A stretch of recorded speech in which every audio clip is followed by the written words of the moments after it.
يا الله أستغفر الله يا الله. أعوذ بالله من الشيطان الرجيم. بسم الله الرحمن الرحيم. يا أيها الناس اعبدوا ربكم الله الذي خلقكم والذين من قبلكم لعلكم تتقون الذي جعل لكم الأرض فراشا والسماء بناء وأنزل من السماء ماء فأخرج به من الثمرات رزقا لكم فلا تجعلوا لله أندادا وأنتم تعلمون. صدق الله العظيم. الحمد لله شكرا لله. আল্লাহ তাআলা সূরা বাকারার 21 নম্বর আয়াতে বলেছেন, ইয়া আইয়ুহান নাসু উবুদু রাব্বাকুমুল্লাহুল্লাযী খালাকাকুম। হে মানুষ, তোমরা সেই রবের ইবাদত করো যিনি তোমাদেরকে সৃষ্টি করেছেন। ইয়া আইয়ুহান নাসু উবুদু রাব্বাকুমুল্লাহুল্লাযী খালাকাকুম ওয়াল্লাযীনা মিন ক্বাবলিকুম লাআল্লাকুম তাত্তাকুন। এবং ওয়াল্লাযীনা মিন ক্বাবলিকুম, তোমাদের পূর্ববর্তীদেরও সৃষ্টি করেছেন। সকল মানুষকেই তিনি সম্বোধন করে বলছেন, তোমাদেরকে এবং তোমার পূর্ববর্তীদেরকে যিনি সৃষ্টি করেছেন তার ইবাদত করো। আসলে আমাদেরকে তিনি সৃষ্টিকর্তা আল্লাহর ইবাদত করতে বলেছেন। যিনি সৃষ্টি করার ক্ষমতা রাখেন না এমন কোন সত্তাকে ইবাদত করতে তিনি বলেননি। আল্লাযী জাআলা লাকুমুল আরদা ফিরাশা, ফিরাশা মানে বিছানা। তিনি জমিনকে এমন সুন্দরভাবে বিছিয়ে দিয়েছেন যে এখানে মানুষ সমতলে চলাফেরা করতে পারে, যে কোনো উঁচু নিচু আছে, পাহাড় পর্বত আছে, সেখানেও বিচরণ করতে পারে বা বিভিন্ন ধরনের উৎপাদনমুখী কাজ করতে পারে। আলহামদুলিল্লাহ। তো আল্লাহ তাআলা বলেছেন, আল্লাযী জাআলা লাকুমুল আরদা ফিরাশা ওয়াস সামাআ বিনাআ, এবং তিনি বানিয়েছেন আসমানটাকে একটা ছাদের মতো। একটা ছাদ যেমন মানুষকে নিরাপত্তা দেয়, মানুষ আশ্রয় পায় ছাদের নিচে, ঠিক তেমনি আল্লাহ তাআলা আমাদের এই আসমানটাকে এমনভাবে সুসজ্জিত করেছেন যে এটাকে একটা চাদোয়ার মতো মনে হয়, একটা ছাদের মতো মনে হয়। এটা আসলে মহাশূন্য, কিন্তু এই মহাশূন্য থেকে কিন্তু কোনো কিছু এসে আমাদের পৃথিবীতে পড়ছে না বা আক্রমণ করছে না। সূর্য থেকে আলো এবং তাপ আসছে, কিন্তু এতে আক্রান্ত হচ্ছে না পৃথিবীকে নিরাপত্তা দিয়ে আল্লাহ তাআলা একটা নির্দিষ্ট সময় পর্যন্ত হেফাজত করছেন, যার কারণে এই ছাদের সাথে তুলনা করেছেন। ওয়া আনজালা মিনাস সামাই, এবং আসমান থেকে তিনি কি করেন? আসমান থেকে তিনি নাজিল করেন মা, পানি নাজিল করেন, পানি বর্ষণ করেন। আলহামদুলিল্লাহ।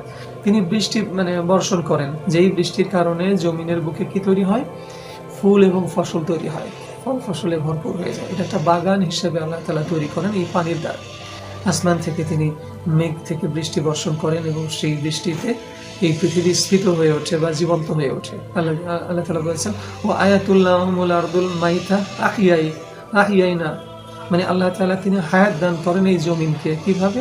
এই জমিন হলো এমন একটা নিদর্শন যেটা বিরান ভূমির মতো থাকে, কিন্তু যখন আসমান থেকে বৃষ্টি হয় তখন এতে সবুজ শ্যামলে ছেয়ে ওঠে, তার জমিনটা জীবন্ত হয়ে ওঠে। আলহামদুলিল্লাহ।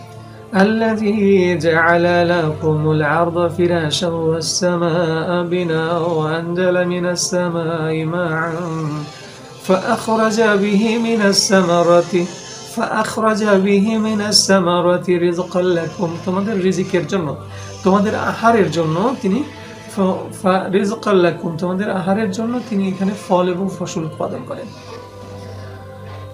আল্লাযী জাআলা লাকুমুল আরদা ফিরাশা ওয়াস সামাআ বিনাআ ওয়া আনজালা মিনাস সামাই মাআন ফাআখরাজা বিহি মিনাস সামারাতি রিজকাল লাকুম ফালা তাজআলু লিল্লাহি আনদাদা ফালা, অতএব তোমরা করো না, অতএব তোমরা ফালা তাজআলু, তোমরা দাঁড় করিও না, ফালা তাজআলু লিল্লাহি আনদাদা, লিল্লাহি আল্লাহর সাথে, আনদাদা অংশী স্থাপন করো না।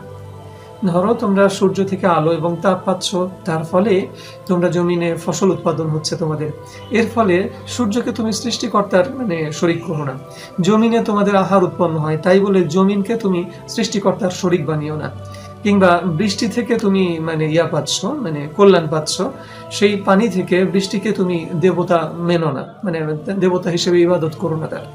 জমিনকে তুমি মা বলে ডেকো না, দ্যাট মিনস মা বলে ডেকে তাকে একটা শরীক করে ফেলতেছো একটা জীবন্ত সত্তা হিসেবে, এবং যে তোমাকে সাহায্য করছে বলে মনে করছো।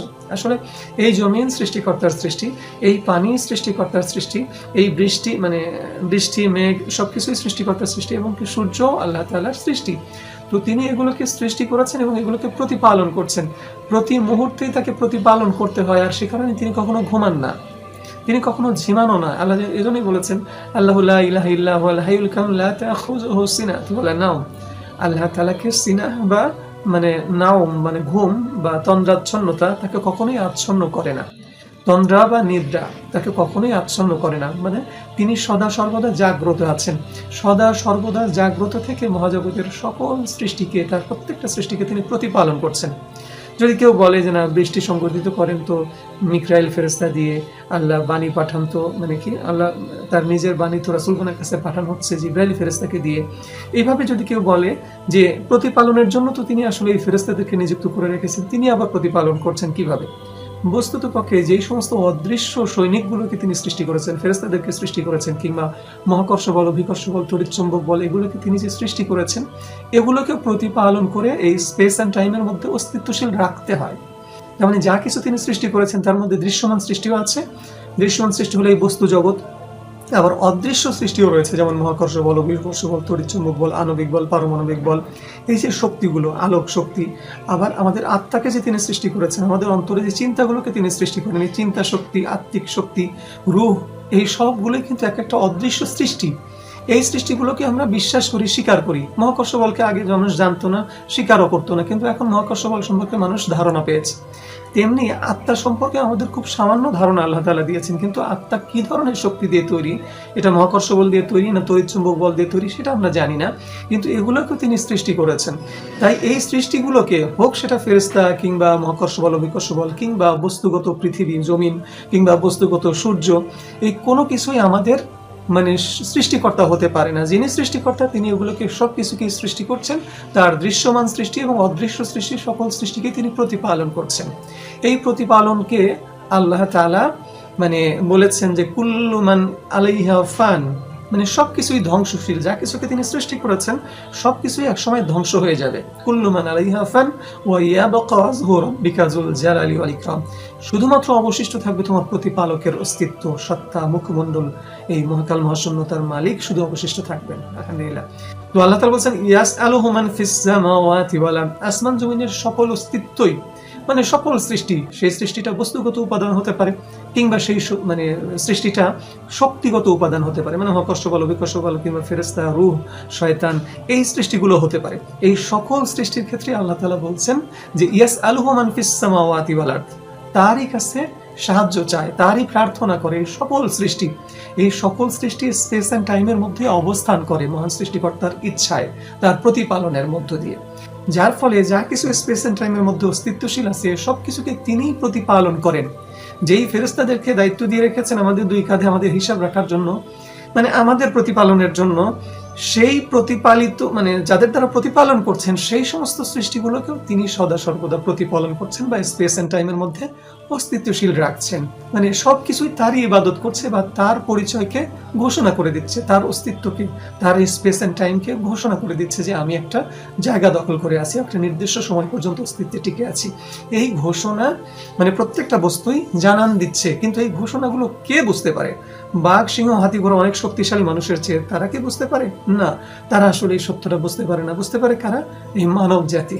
এই মানব জাতিকে তিনি আসলে বয়ান শিখিয়েছেন, আল্লামাহুল বায়ান, আল্লাহ বয়ানকে শিখিয়েছেন এই জন্যই যে তারা এই সৃষ্টি জগতের দৃশ্যমান সদস্য এবং অদৃশ্য বস্তু জগৎ সবকিছুকে উপলব্ধি করে, সবকিছু যে সৃষ্টিকর্তার ইবাদত করছে সেটা উপলব্ধি করে শুকরিয়া আদায় করবে, বলবে আলহামদুলিল্লাহ। এই উদ্দেশ্যেই আল্লাহ তাআলা মানব জাতিকে সৃষ্টি করেছেন। সমস্ত প্রশংসা একমাত্র আল্লাহ তাআলার। এই স্বীকারোক্তি দেওয়ার নামই হচ্ছে বয়ান শিখে কৃতজ্ঞতা জ্ঞাপন করা মহান সৃষ্টিকর্তার কাছে। সৃষ্টি জগতের সকল অস্তিত্বকে প্রতিপালন করার দায়িত্ব একমাত্র তারই। এই জন্যই তিনি আমাদের সকল অস্তিত্বের প্রতিপালক। ইয়া রাব্বুল আলামিন, আমাদেরকে তৌফিক দান করুন যেন আমরা এই সত্যগুলো উপলব্ধি করে সেই সত্যের আলোকে আপনার ইবাদত করতে পারি।